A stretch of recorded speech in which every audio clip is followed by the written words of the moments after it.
Вітаю на свабодзе прэміум, з вами Ганна Сосі, мой суразмоўца, вядомы беларускі оперны спевак Ілля Сельчукоў, якога летась звольнілі з вялікага тэатра оперы з палітычных прычынаў. І ў гэтую нядзелю, 19 снежня, ён выступіў з прэм'ерай у новай пастаноўцы оперы «Рассіні Папялушка» ў французскім Монпелье. Добрый дзень. Добрый день, Ганна, рада вас бачыць. Взаемно. Взаемно. Давайте найперш пагаворым пра нядзельную прэм'еру. Як прайшла, чым адметная гэтая пастаноўка, вашая партыя? Прайшло все на таким узнёслым і творчым узроўні і натхняльным таким, і таксама шикарная публіка прымала. Мы заўсёды любім самі сябе так хваліць спевакі, але надзвычай такі атрымаўся спектакль вясёлы, таму што па-першае, гэта першы сезон, калі мы ўсе выйшлі і пачалі спяваць пасля лакдаўна. У Францыі все было зачынена, то бок пастаноўка, у якой я удзельнічаў у Тулузе, яна была наўпрост прад карантынам. Гэта было у лютым, сакавіку 2020 года, і вось пасля гэтага амаль што нічога ў Францыі не працавала, все было зачынена на лакдаун, і зараз вось публіка вярнулася ў зале, і канешне, настрой надзвычай такі быў урачысты.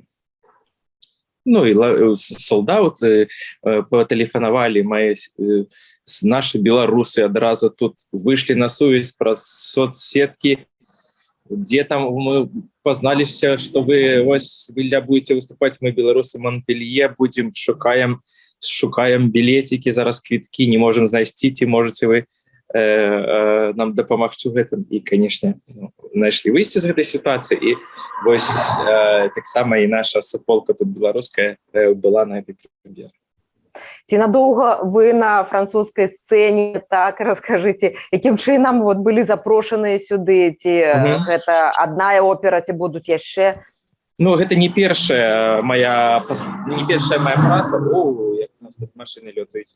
Это не першая у нас супраца, гэта ўжо трэці праект з Монпелье у мяне, і таму да гэтага былі праекты ў 17-16 годзе, Пучыні, і таксама і Стабат Матер Дворжака. Гэта ўжо трэці такі праект. І ён яшчэ будзе, увогуле будзе яшчэ 3, вось сёння плануецца яшчэ другі спектакль, і яшчэ будуць заўтра і паслязаўтра перад Раством Христовым. І увогуле, амаль што да святаў я тут буду. А як пандэмія ўплывае на тое, колькі людзей ходзяць у оперу, якія абмежаванні ёсць? Я не ведаю, і нейкі тое, што я таксама, канешне, цікавішся, каб не было адменаў спектакляў, турбуешся троху, але пытаў у кіраўніцтва, у дырэктараў, і надзвычай аптымістычна глядзяць французы на гэта ўсё. І яны кажуць аб тым, што амаль 90% насельніцтва прышчэплена 2 ўжо дозамі прышчэпкі гэтай, і то яны не бачаць такой вялікай праблемы з гэтым амікронам, і поўныя залі, і дзякуй Богу, што ўсё ідзе як ідзе. Канешне, мы усе у масках працуем, забаронены всякія такія святочныя мерапрыемствы пасля імпрэзаў, таму што нельга працаваць, то есть бар там не працуюць, рэсепшн не працуе, абмежаванні ёсць, канешне, санітарнае, і у транспарце усе французы таксама носяць маскі, і у ўсіх памяшканнях таксама абавязкова. Вы кажаце, працуеце ў масках, не спяваеце ж у масках? Не, спяваем мы ўжо без масак, але вы не можете, без сертыфікату вы не зможаце зайсці у будынак тэатру, павінен быць пашпарт прышчэпак, і таксама падчас рэпетыцыі мы у масках, а пасля ўжо на спектаклі, канешне, без масак, таму што там ужо грым, все костюмы, конечно, без масок. Мы з вами апошнім разам размаўлялі, я так паглядзела ў архіве, гэта студзень 2021 году быў, амаль год таму, вы тады былі ў Злучаных Штатах. Што адбылося ў вашым жыцці з вашай працай за гэты год? Як вы пераехалі з Амерыкі ў Францыю, ці гэта часова? Так, ну, так, мы стала з сям'ёй зараз знаходзімся у Паўночнай Амерыцы, дзе я супрацоўнічаю працуем з тэатрамі, мусіць адбыцца дэбют ужо ў адным з іх, таму што лакдаун ужо скончваецца, і калі гэта адбудзецца, я адразу буду ўжо хваліцца вам. Таму што спадзяемся, што не будзе лакдауну пасля студня, бо ўзровень яшчэ падымаецца па ковідзе. І, ну, акрамя гэтага, сям'я, ну, дзеткі пайшлі ў школу, у двумоўную, і я таксама дапамагаю ў той школе, калі я знаходжуся. Мы зараз стала ў Бостоне.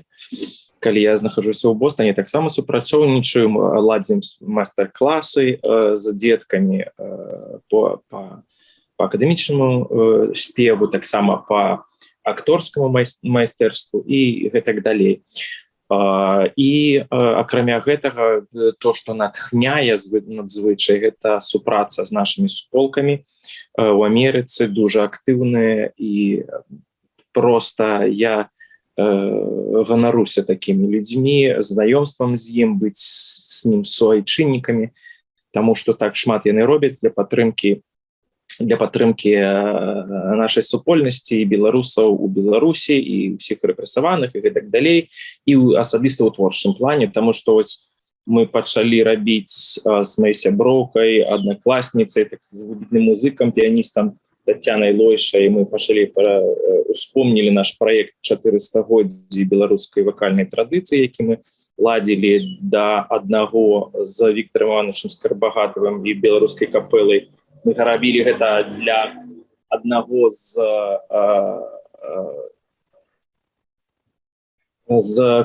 форумаў, якія адбываліся міжнародных у Менску, у Вялікім тэатры, і вырашылі аднавіць. І ведаеце, што адразу пачаліся замовы, тэлефонныя званкі. Мы зрабілі адзін гэты праект у Вашынгтоне, і адразу завалілі нас прапановамі, каб гэты самы праект і канцэрты гэтыя зладзіць у Сан-Францыско, у Філадельфіі, у Сіэтле ёсць замова, і таксама з Флорыды, з Бостона і гэтак далей.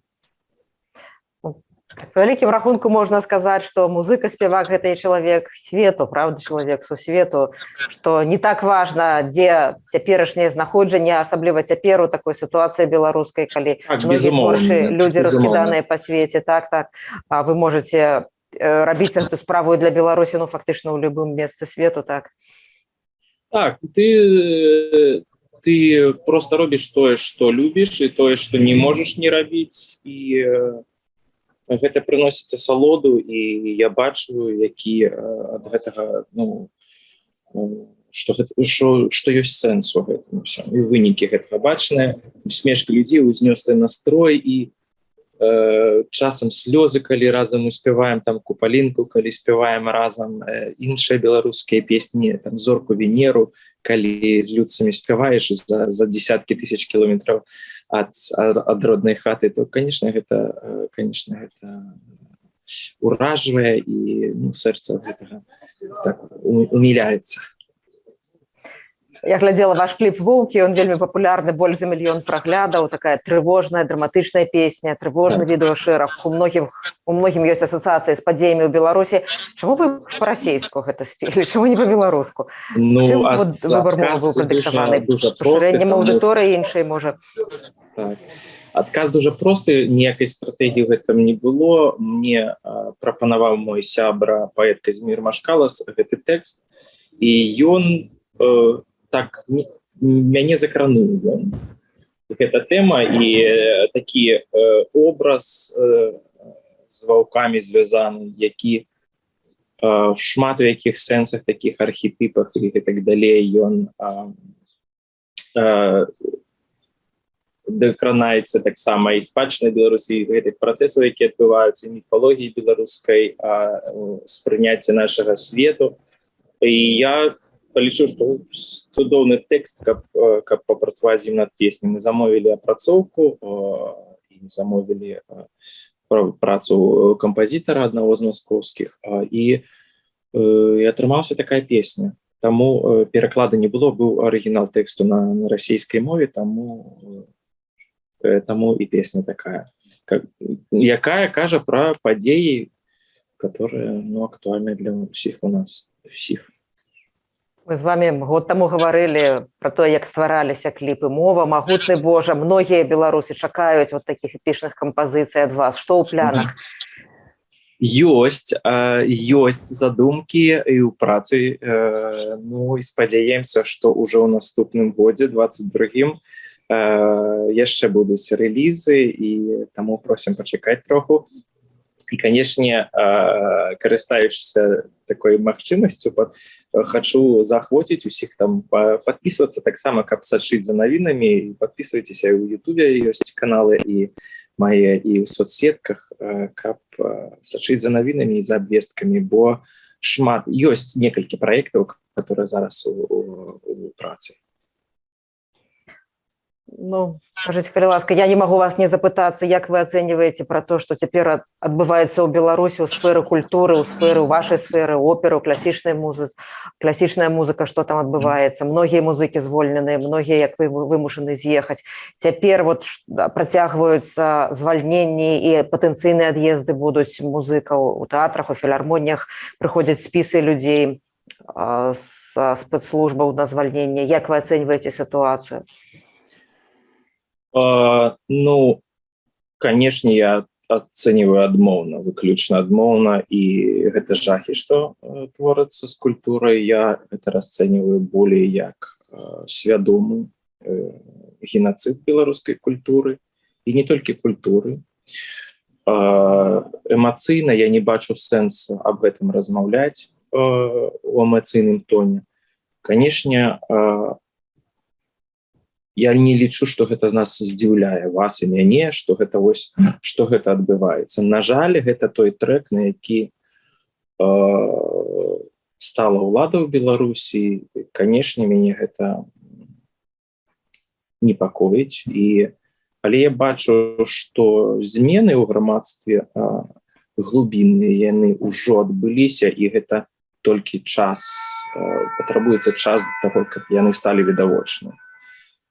Бо грамадства ўжо змянілася, і такім тэрорам я не бачу, ведаеце што, я ў гэтых кроках не бачу будучыні.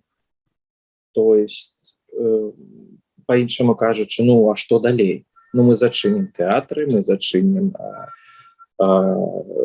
музыкаў, мы праўладных там 2-3 актораў устроім на працу сталую. Мне так было цудоўна чуць, што адна з акторак, мы ўсе ведаем добра ўжо, на жаль. Вось яна шкадавала, што я не бяруць на працу. Напрыклад, таксама папялушкай куды-небудзь там у серыялу расійскі. Но не бачу будучыні ў гэтых кроках, бо ўсё, што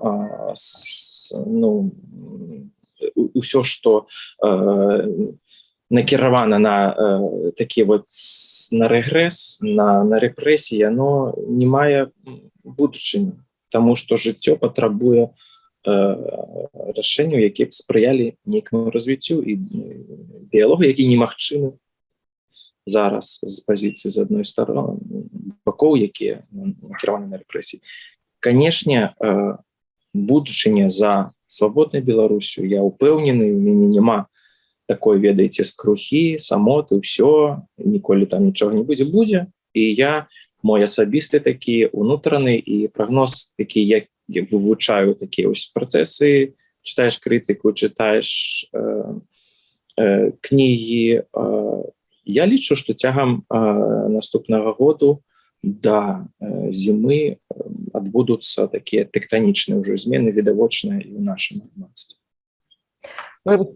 Слушна сказалі про тое, што я не бачу сэнса пра гэта гаварыць эмацыйна. Напэўна, вот пра развіццё культуры ў такіх умовах ёсць сэнс гаварыць практычна. Наколькі я ведаю, вы ж у беларускай радзе культуры, так, сябра яе? Ну, я сябра, то есть я бачу, што робяць хлопцы і ўражаны. Вот які патэнцыял таго, што цяпер гэта грамадзянская супольнасць Беларусі, якая цяпер за межамі вымушана знаходзіцца і робіць гіганцкую працу? Ну што мы, якая роля мы цяпер?